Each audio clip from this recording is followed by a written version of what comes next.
Hello मेरे प्यारे बच्चों, तो कैसे आप सभी लोग। आई होप आप सभी लोग बहुत अच्छे होंगे, पढ़ाई कर होंगे, मजे कर रहे होंगे। प्यारे बच्चों, आज मैं उन सभी टॉपिक्स को लेकर आया हूं जिन टॉपिक्स को ही आपको पढ़ना है। जी हां प्यारे बच्चों, अगर आपके सपने 90 प्लस या वो बच्चे जो सिर्फ पास होना चाहते हैं तो वो सिर्फ इन्हीं टॉपिक्स को पढ़ लें और उनके 60% बहुत इजी से आ जाएगा। और जिनको 90 प्लस या 100 नंबर चाहिए बेटा, तो जो टॉपिक्स मैं लेकर आया हूं गलती से भी इसको मिस नहीं करिएगा। ये बहुत इंपॉर्टेंट सेशन है आप सभी के लिए बेटा जी। बहुत रिसर्च के बाद ये सेशन तैयार हुआ है प्यारे बच्चों। वो सभी टॉपिक्स आज लेकर आया हूं जिन टॉपिक्स को आपको पढ़ना ही पढ़ना है। अगर आपने इन टॉपिक्स पे कम से कम 10-10 20-20 क्वेश्चन नहीं लगाए हुए हैं प्यारे बच्चों, तो सोच लीजिए आपके लिए बहुत दिक्कत होने वाली। तो एक नया सेशन, एक नई एनर्जी और एक नए जोश के साथ लेकर आया हूं, तो लगातार बने रहे प्यारे बच्चों। और ये वो सभी टॉपिक्स है जिनको मैंने खूब कराया है और इनसे रिलेटेड बहुत सारे क्वेश्चन आपको कराए हैं। तो शुरू करते हैं। सबसे पहले टॉपिक्स, कौन सा ऐसा टॉपिक है जिससे लॉन्ग क्वेश्चन बनता है और बहुत इंपॉर्टेंट टॉपिक्स है प्यारे बच्चों। यहां से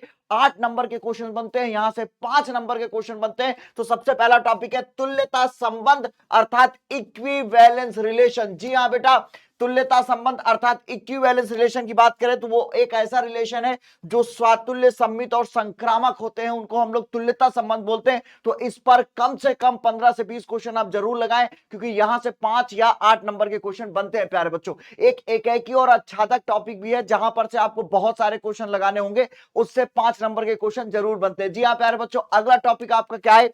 तो अगला टॉपिक है आव्यूह। आव्यूह से आपको पढ़ना जरूरी है प्रारंभिक रूपांतरण विधि, एलिमेंट्री ऑपरेशन। हाँ प्यारे बच्चों, यहां पर क्या होता है कि जो आव्यूह दी रहती है उसका इनवर्स निकालना होता है। ये भी 5 से 8 नंबर पे पूछे जाने वाले सवाल हैं। ये इस पर आपकी प्रैक्टिस बहुत अच्छी होनी चाहिए। 2x2 की भी और 3x3 की भी प्रैक्टिस अच्छी होनी चाहिए। यहां पर से भी क्वेश्चन बेटा हर बार बनता है। ए इक्वल टू आई ए, इस पर ऑपरेशन लगाकर हम इसको आई करते हैं और ये आई एक मैट्रिक्स बन जाती है। जो भी वो मैट्रिक्स बनती है वो ए इनवर्स कहलाती है। तो ये टॉपिक पे 100% आप सभी को क्वेश्चंस लगाने ही लगाने हैं। आगे चलता हूं बेटा जी, सारणिक अर्थात डिटर्मिनेंट में सबसे जरूरी है कि सारणिक के गुण धर्म का प्रयोग करने वाले क्वेश्चन या प्रूविंग वाले क्वेश्चंस की खूब प्रैक्टिस कर ले। यहां पर से भी बेटा बहुत सारे क्वेश्चन बनते हैं और मैंने आपको पढ़ाया है। आप जाके वीडियोस मेरी पुरानी देखे, मैंने बहुत सारा 2.5-2.5 2-2 घंटे, 1-1 घंटे ये सभी टॉपिक्स को पढ़ाए हैं और यहां से रिलेटेड बहुत सारे क्वेश्चंस कराए हैं आपको। आव्यूह विधि से रैखिक समीकरण का हल। जी हां प्यारे बच्चों, आव्यूह विधि से रैखिक समीकरण का जो हल है, इस पर भी क्वेश्चन बहुत आते हैं। ऐसे बेटा रैखिक समीकरण दिया रहता है, इसमें से 3 आव्यूह बनते हैं। एक ए बनता है जो कोएफिशिएंट का आव्यूह होता है, a1 b1 c1 a2 b2 c2 a3 b3 और c3। एक एक्स आव्यूह बनाते हैं जो कि इसका होता है, क्या नाम है, वेरिएबल्स का, एक्स वाई और जेड का। उसके बाद बी बनाते हैं जो d1 d2 और d3 का होता है।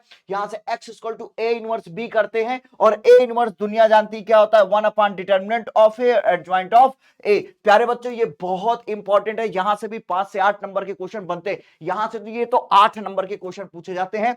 100% I am sure about that कि आपको ये जरूर से जरूर पढ़ना है। तो आगे चलते हैं प्यारे बच्चों और बात करते हैं अब हम लोग आगे की कहानी की। और अगली कहानी हमारी है कि आप यहां पर 3 बिंदु दिए रहेंगे, x1 y1 x2 y2 और x3 y3, जिसमें ये त्रिभुज के शीर्ष होंगे और त्रिभुज का क्षेत्रफल निकालना होगा। तो त्रिभुज का क्षेत्रफल क्या हो जाएगा बेटा, 1/2 x1 y1 x2 y2 x3 y3 1 1 1। यहां से 2 नंबर के क्वेश्चन पूछे जा सकते हैं।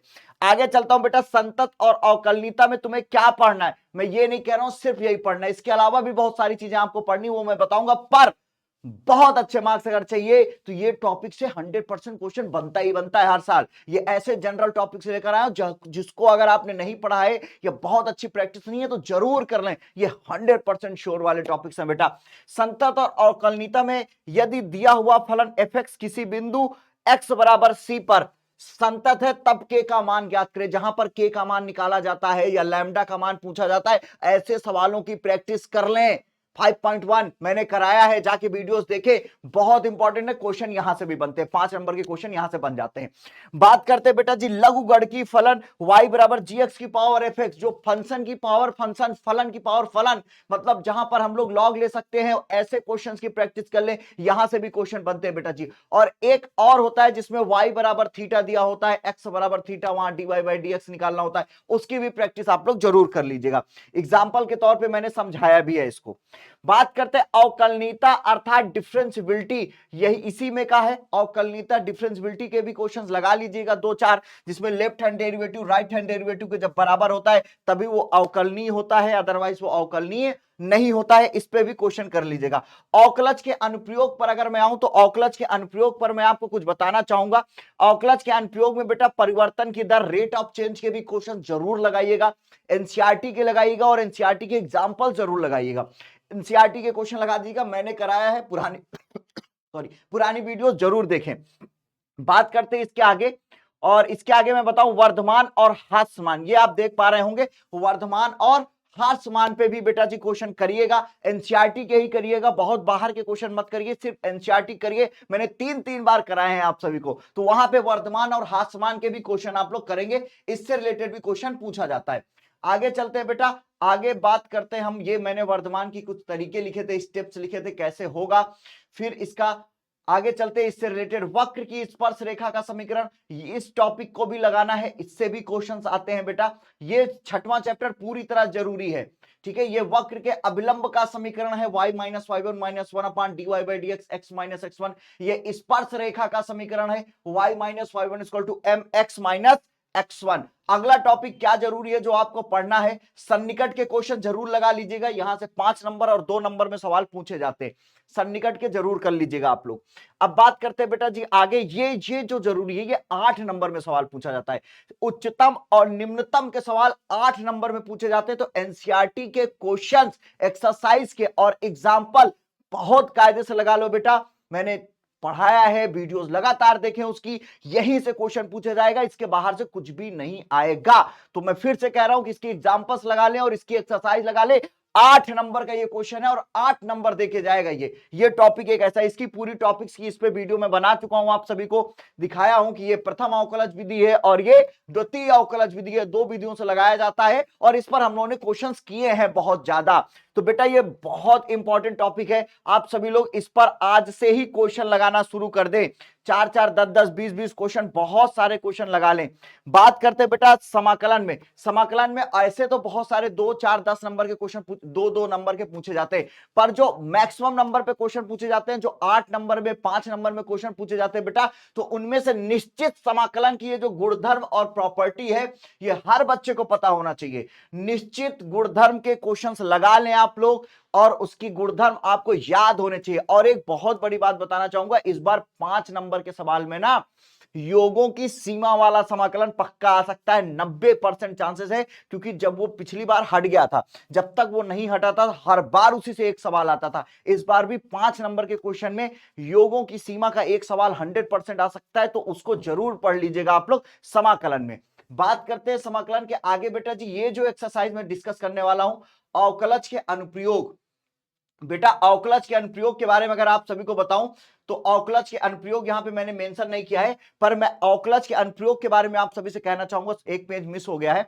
अवकलज के अनुप्रयोग में बेटा जी आपको दोनों एक्सरसाइज के एनसीईआरटी के क्वेश्चन लगाने हैं, बहुत जरूरी है, बहुत ज्यादा क्वेश्चन नहीं बेटा, 10 से 15 क्वेश्चन है, आज ही आप लोग वो टोटल 15-20 जो भी क्वेश्चन है उनको लगा के खत्म कर दे। या मैंने एक वीडियो बनाया था अवकलज के अनुप्रयोग के टॉप 10 क्वेश्चन जो कि मोस्ट इंपॉर्टेंट क्वेश्चन थे, या तो वो वीडियोस आप देख लो, काम खत्म, उतना ही आएगा, उसके बाहर का कुछ नहीं आएगा। तो आप सभी लोग ये टॉपिक्स को मिस ना करें बेटा और इसी को पढ़े। अभी मैं ये एडवाइस करना चाहूंगा, इन टॉपिक्स को बहुत अच्छे से पढ़ लें।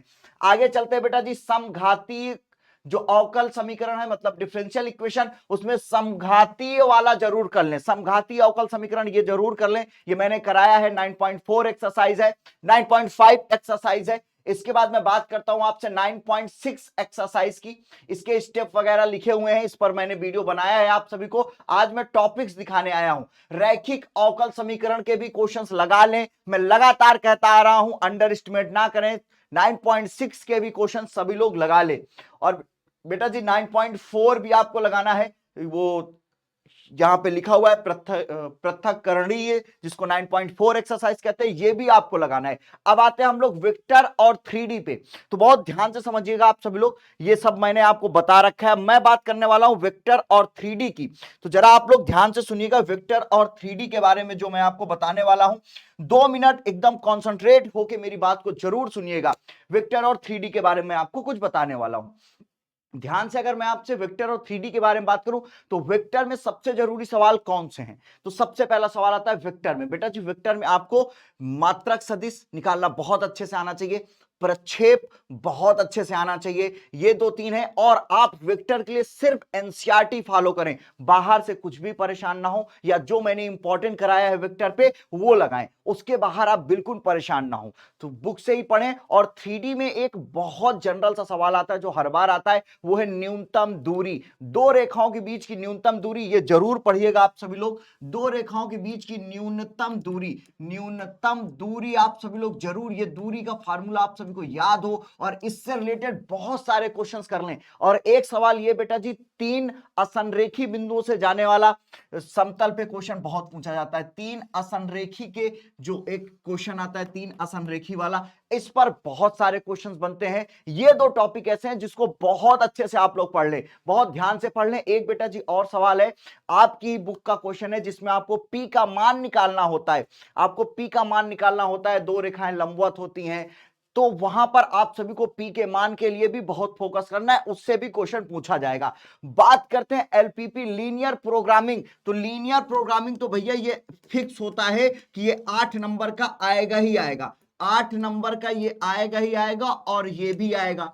8 नंबर में ये भी फिक्स होता है। लीनियर प्रोग्रामिंग मतलब रैखिक प्रोग्रामम। रैखिक प्रोग्रामम आप लोगों के लिए बहुत जरूरी है, रैखिक प्रोग्रामम। इससे रिलेटेड मैंने एक वीडियोस बनाई थी और इससे रिलेटेड मैं और कुछ इंपॉर्टेंट क्वेश्चंस की एक वीडियो दे दूंगा। उसके अलावा आपको कुछ नहीं पढ़ना है, रैखिक प्रोग्रामम बहुत अच्छे से पढ़ लीजिए बेटा। अब बात करते हैं प्रायिकता। प्रायिकता में 5 नंबर का सवाल पूछेगा तो बेस थ्योरम से पूछेगा। बेस थ्योरम भी मैंने पढ़ा रखा है, बेस थ्योरम पढ़ लीजिएगा। और पहली और दूसरी एक्सरसाइज जो कि बहुत आसान है, क्वेश्चन वहीं से आएगा।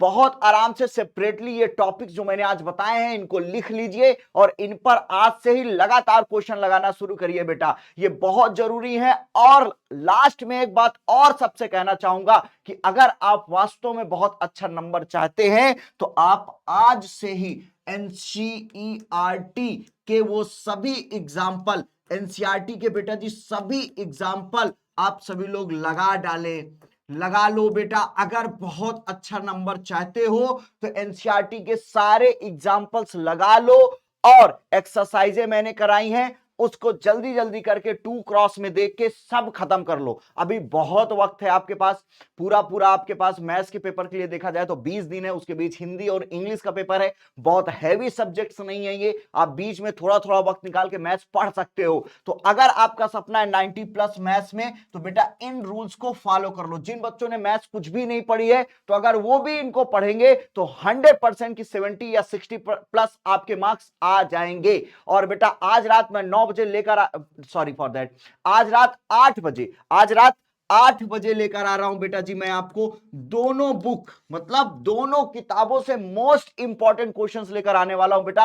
वो वीडियोस जो मैं लेकर आता हूं रात 8 बजे मैथ्स की, बिल्कुल मिस मत करना बेटा, वरना फिर पछताए होत का जब चिड़िया चुग गई खेत वाले हालात हो जाएंगे। और बेटा मैंने बहुत पढ़ाया है आपको, 3-3 बार मैंने मैथ्स की बुक खत्म की है, तो आप लोग रिवाइज करते रहे पीछे और सेल्फ स्टडी पे बहुत ज्यादा फोकस करें। मिलते हैं रात 8 बजे। और दूसरी बात, जो बच्चे भी इंटरेस्टेड है वो कुंजी बैच में, जो नंबर मैंने आप सभी को बता रखे उस पर कॉल करके पूरी डिटेल ले ले और कुंजी बैच को एनरोल करें, वहां पर सैंपल पेपर कराए जा रहे हैं लगातार। प्यारे बच्चों लगातार पढ़ाई करते रहे, माता रानी की कृपा बनी रहे। लव यू ऑल, मिलते हैं फिर आज रात 8 बजे। Love you all.